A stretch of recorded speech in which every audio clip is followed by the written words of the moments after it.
Assalamualaikum warahmatullahi wabarakatuh. First of all, let me introduce myself. My name is Adelia Salsarosalia and my ID number ends with 060. Okay, in this video, I'm going to present about 5 levels of prevention. Now, let's talk about occupational disease. According to Presidential Regulation Number 7 of 2019, an occupational disease is a disease caused by work or by work environment. There are 5 main factors that can cause occupational disease. First, physical factors such as noise, vibration, or extreme temperatures. Second, chemical factors, which include substances that may harm human health. Third, biological factors like microorganisms that may cause infection. Fourth, ergonomic factors that happen when body positions that do not fit human capabilities.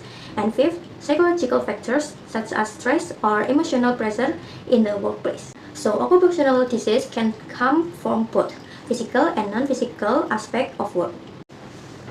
According to the World Health Organization, health is defined as a state of complete physical, mental, and social well-being, and not merely the absence of disease or infirmity.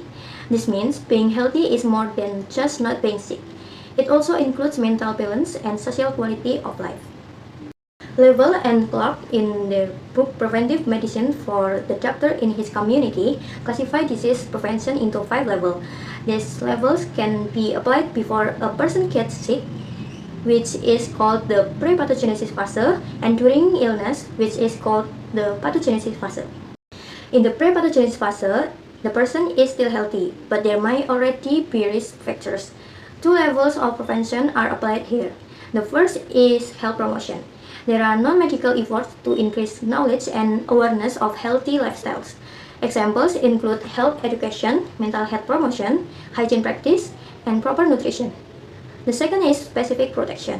There are targeted actions to prevent health risks such as immunization, vaccination, environmental sanitation, and the use of personal protective equipment. Once a person gets sick, we enter the pathogenesis phase. There are 3 levels of prevention here.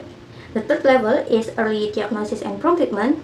This means detecting disease as early as possible so they can be treated quickly and properly.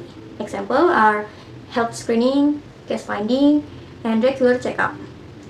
The fourth level is disability limitation. The aim here is to reduce the long-term impact of the disease and prevent it from worsening. For example, controlling blood sugar in diabetes or therapy to reduce the risk of stroke. And finally, the fifth level is rehabilitation. This focuses on helping patients recover their health and reintegrate into society. For instance, stroke, post-stroke physiotherapy, or job training for disabled workers. Okay, next, the course of a disease can be divided into 2 phases. In the pre-pathogenesis phase, the person is still healthy, but interaction occurs between the host, the agent, and the environment. For example, someone who often eats sweet foods, rarely exercises, and has a family history of diabetes is already at risk, even if they show no symptoms. In the pathogenesis phase, the person is already sick.